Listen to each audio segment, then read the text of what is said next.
You hear the words I'm about to share with you each December as we dedicate infants and children.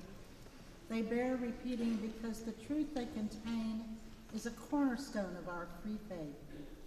Sophia Lyon-Fahs wrote, "And so the children come, and so they have been coming, always in the same way they come, born of the seed of man and woman.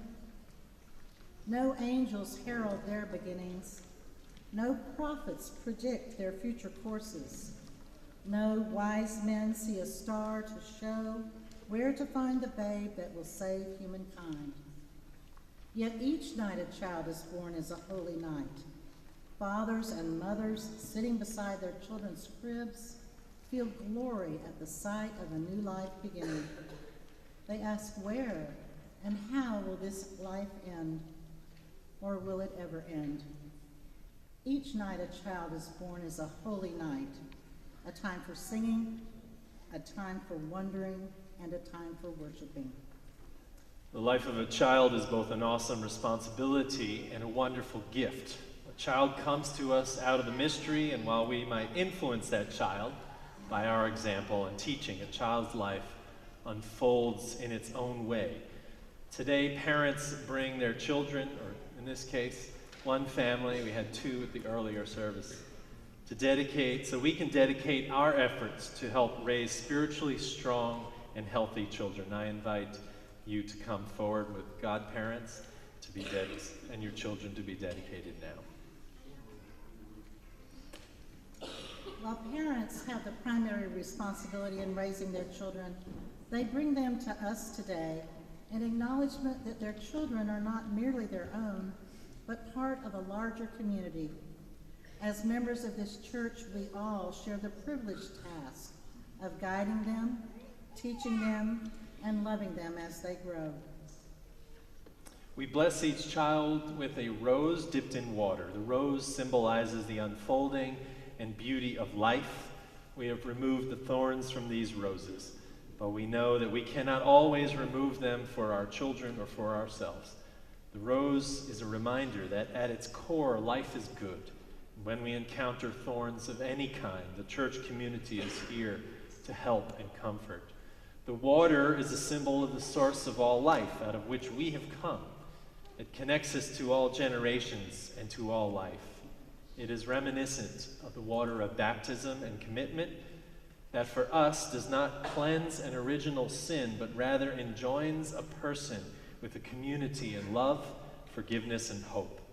It symbolizes the transformation we hope for in each who is committed to our version of life and faith, and the receptivity of the spirit of love and life. So we ask you first, parents who bring your children to us today, to state your commitment. Do you, who are the parents of these children, pledge your loyalty and love as you nurture them to adulthood? Do you vow to raise your children with faith and as ethical and moral human beings? If so, say we will. And are there family? Is there family here? Can you stand, family? And I speak to you and to the godmother, you who are charged to guide and support these children in all matters of the Spirit when their parents' wisdom falls short, which can be often, to be honest. Do you vow to guide these young hearts in the ways of love and compassion, to teach them to live not only for their own good, but for the good of others? Do you vow to guide them in the ways of the world, to help them face the challenges they meet? If so, say we will. Yes, thank you. If our visitors will bear with us for a moment, I'd like the members of our congregation and all children and youth who are present to please stand. For years to come, these young lives will be a part of our community of mutual caring, concern, responsibility, and affection. Will you now welcome them into our church and pledge that by your example and your participation here, you will help create a community in which they can grow in stature and faith? Please answer, we will. We will.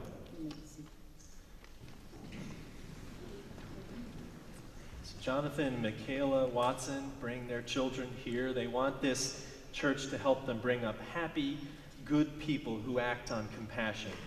Alice was actually dedicated in the UU church in Houston, but they said, let's do it again here, our new spiritual home. And they've chosen Annalisa Roche, Michaela's sister. They say we both love and appreciate her very much. And it says a lot about her that she is a godparent to children of multiple faiths, different from her own. Her parenting philosophy is like ours, they say. While we differ in many ways, we are more alike than different. We love her and her husband Eric and her family very much. So we bless. You can stay there. We can go Alice first. Will you say her full name? Alice Josephine Watson. May your thoughts be wise. May your lips speak truth. May your heart know love. And may the work of your hands be blessed all the days of your life. You can take that. Okay. Thank you. And will you say his name? Thorin Conrad Watson.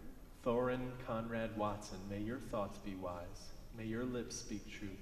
May your heart know love, and may the work of your hands be blessed all the days of your life. I've done this a lot of times, so you can't catch it.